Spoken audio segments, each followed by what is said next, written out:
Good morning student. आज ये मेरा पहला क्लास है यूट्यूब का और मैं इस यूट्यूब चैनल के माध्यम से पूरे जो गरीब बच्चे हैं या फिर अमीर बच्चे हैं सबको एनसीईआरटी पूरा फुल क्लासेस मतलब आप मेरे पास अगर मेरे वीडियोस देख लिए तो आपको ट्यूशन की आवश्यकता नहीं पड़ेगी। ये मेरी गारंटी है क्योंकि मैं इसमें डीपली एक एक टॉपिक का एक पर्सन कंप्लीट करने वाला हूँ।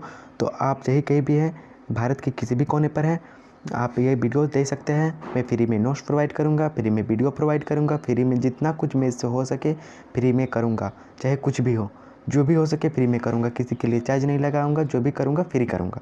तो चलिए आज के इस वीडियो में स्टार्ट करते हैं। तो हमारा इस क्लासेस का जो हिस्ट्री है, इसका क्लासेस का हिस्ट्री है हमारे अतीत। जो उसका बुक एनसीईआरटी बुक है, क्लासेस का एनसीईआरटी बुक है, उसका हमारे अतीत जो है इंग्लिश इसका आवर पास्ट मतलब हमारे अतीत आवर पास्ट हमारे अतीत। तो इस बुक में तो चलिए शुरुआत करते हैं इस बुक का। इस बुक का पहला चैप्टर का नाम है क्या, कब, कहाँ और कैसे। इस बुक का पहला चैप्टर का नाम है क्या, कब, कहाँ और कैसे।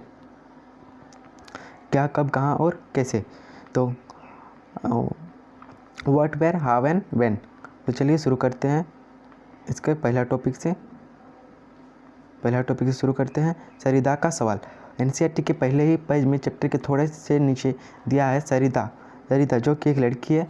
वो घर में बैठी अखबार पढ़ रही थी तो उसके दिमाग में एक कुर्सी पर नज़र पड़ा। तो वो सोचा कि कुर्सी 100 साल पुराना कुर्सी था। तो उसने सोचा कि 100 साल पहले पुराना कुर्सी तो हज़ारों साल पहले, लाखों साल पहले कुर्सी, टीवी, लोग कैसे रहते होंगे, क्या खाते होंगे, क्या करते होंगे। तो ऐसे सवाल आया। तो चलिए आगे देखते हैं।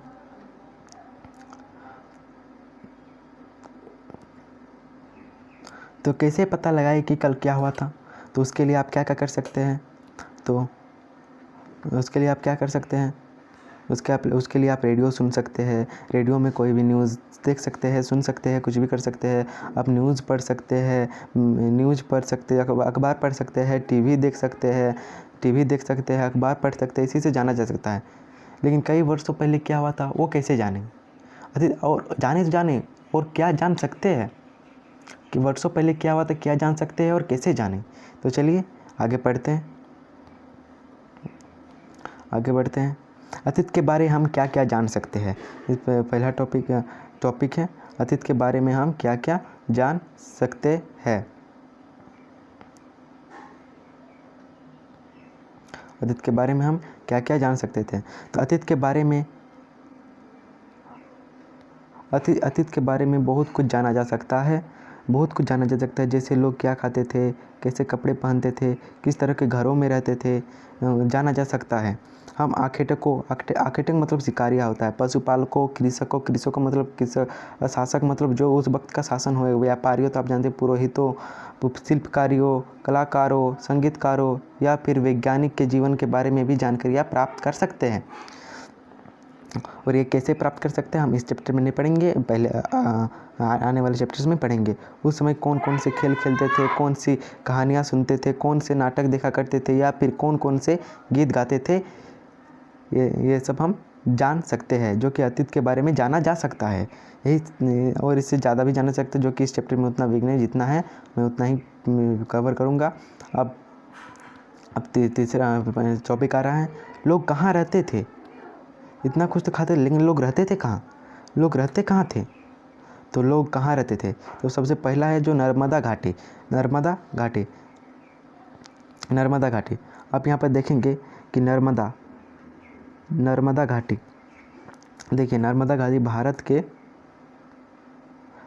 यहाँ पर है, जस्ट यहाँ पर भारत के यहाँ पर है नर्मदा घाटी। इस जगह में नर्मदा घाटी है। तो आप एक बात बताइए, आप ऐसी जगह पे रहना पसंद करेंगे जहाँ पानी की सुविधा हो, जहाँ कृषि करना संभव नहीं है। आप ऐसी जगह में रहेंगे कि आप ऐसे जगह में रहेंगे जहाँ पानी की भी उपलब्धता हो, कृषि भी उपलब्धता हो। और ये सब कहाँ मिल सकता है, नदी के किनारे से पानी से हम लोग कृषि कर सकते हैं, कुछ भी कर सकते हैं। और पानी की सबसे मेन चीज़ है क्योंकि जल ही जीवन है, ये सब जानते हैं। तो जल से ही सब कुछ होता है। मकान बनाना है तो पानी की आवश्यकता पड़ेगा, नहाना है तो पानी का, साफ सुथरा रहना है तो पानी की आवश्यकता पड़ेगा। तो कई लाखों वर्ष पहले लोग नदी के तट पर रहते थे। कई वर्ष पहले लोग नदी के तट पर रहते थे। यहाँ रहने वाले आरंभिक लोगों में से कुछ कुशल संग्राहक थे। संग्राहक मतलब संग्राहक थे, कुछ कुशल संग्राहक थे। अपने भोजन के लिए वे जड़े फूले तथा जंगल के अन्य उत्पादन को सही संग्रह करते थे, मतलब खाते थे। उत्पादन इकट्ठा कर, संग्रह मतलब इकट्ठा करना, और खाते थे। वे जानवरों का आखेट करते थे। आखेट मतलब शिकार करते वो जानवरों को जब काटते थे और उसी के मांस को कच्चे खाते थे या पका खाते थे, वो हम आगे पढ़ेंगे। तो चलिए अब दूसरा टॉपिक पे चलते हैं। आपको दिखा दें नर्मदा घाटी। अब हमारा सेकंड पे, तो उत्तर पश्चिम के सुलेमान तथा किरथर पहाड़ियाँ। देखो उत्तर पश्चिम में इस जगह पर है सुलेमान और इसके थोड़ा सी इधर है किरथर पहाड़ियाँ। तो इस जगह पर जो होते थे, इसी जगह पर लगभग 8000 वर्ष पहले इसी क्षेत्र में लगभग 8000 वर्ष पहले स्त्री पुरुष ने जो गेहूँ का छोटे गेहूँ जैसी फसलें उगाई जाती थी, जो इसी जगह पे उगाई जाती थी। जैसे इसी क्षेत्र में कुछ स्थान हैं जहाँ लगभग 8000 वर्ष पहले स्त्री पुरुष मतलब दोनों मिलकर, ऐसा नहीं कि स्त्री या फिर पुरुष, ऐसा कुछ बताया नहीं गया है कि स्त्री उगाते थे या पुरुष उगाते थे, ऐसा कुछ बताया नहीं गया। उन्होंने गेहूँ पहले गेहूँ तथा जो जैसे फसलों का उपजाना आरम्भ किया था। यहीं से उन्होंने भेड़ बकरी गाय बैल और पशुओं का भी पालतू बनाना शुरू किया। ये लोग गांव में रहते थे।